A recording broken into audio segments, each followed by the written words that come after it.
বাংলাদেশের নয়, গণতান্ত্রিক বিশ্বে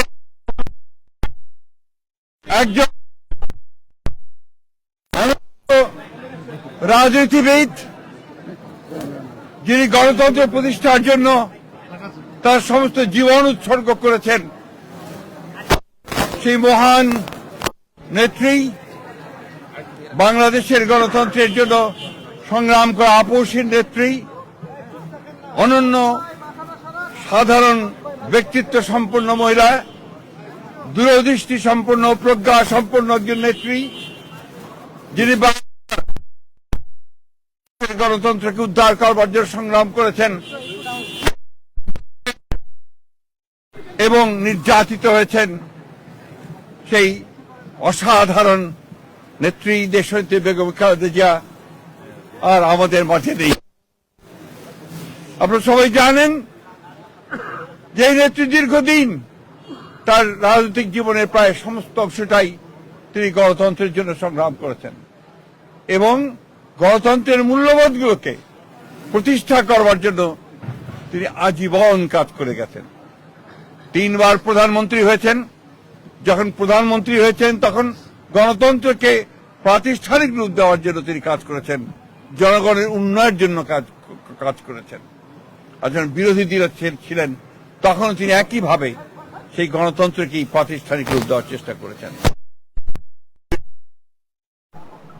আজকে সেই নেত্রীর ইন্তেকালে বাংলাদেশের রাজনৈতিক ইতিহাসে এক অপূরণীয় ক্ষতি সাধিত হল এবং এই ক্ষতি পূরণ সহজে সম্ভব নয়।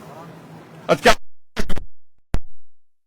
তাকে সবচেয়ে বেশি প্রয়োজন ছিল যখন গণতন্ত্রের উত্তরণের জন্য আমরা একটা নির্বাচনের দিকে জাতি যাচ্ছে, যখন সমস্ত জাতি তৈরি হয়েছে, নির্বাচন করে একটা গণতান্ত্রিক ব্যবস্থাকে প্রতিষ্ঠিত করবে, সেই সময় তিনি আমাদেরকে ছেড়ে চলে গেলেন।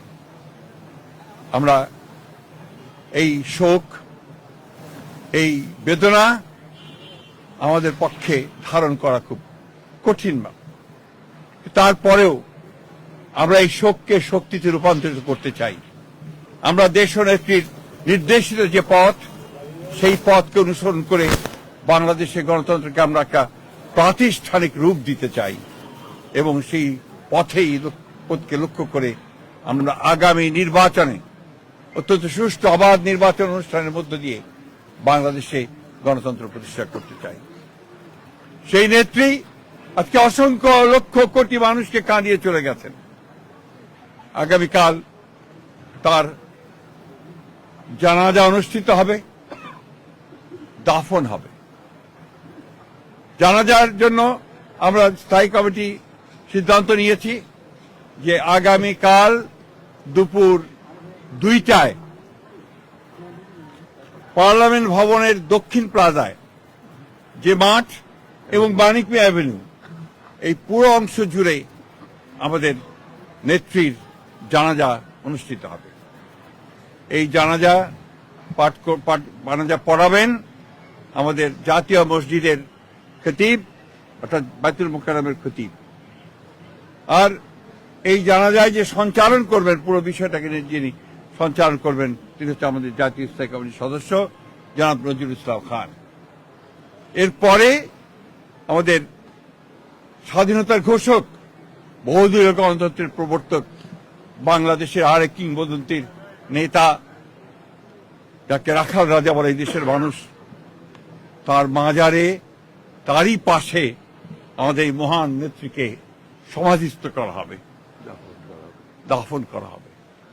আমরা সবাই অত্যন্ত শৃঙ্খলার সঙ্গে এই জানাজায় অংশগ্রহণ করব এবং যে শৃঙ্খলার মধ্যে কথা বলা হবে, আমি বাংলাদেশের সকল স্তরের মানুষের কাছে অনুরোধ জানাবো, আপনারা সেই শৃঙ্খলা মেনে অত্যন্ত সুশৃঙ্খলভাবে জানাজা পড়বেন এবং তারপরে তাকে দাফনের অংশগ্রহণ করবে, যাদের দায়িত্ব তারাই অংশগ্রহণ করবেন।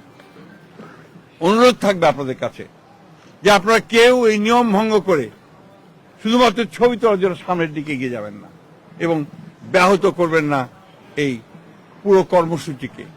আপনাদের আমরা বিশ্বাস করি দেশনেত্রীর প্রতি আপনাদের যে সম্মান, যে শ্রদ্ধা, সেটাকে অটুট রাখার জন্য আপনারা সেই শৃঙ্খলা রক্ষা করবেন এবং সর্বাত্মকভাবে সহযোগিতা করবেন এই জানাজা দাফন কার্য সুচারুরূপে সমাধান করতে।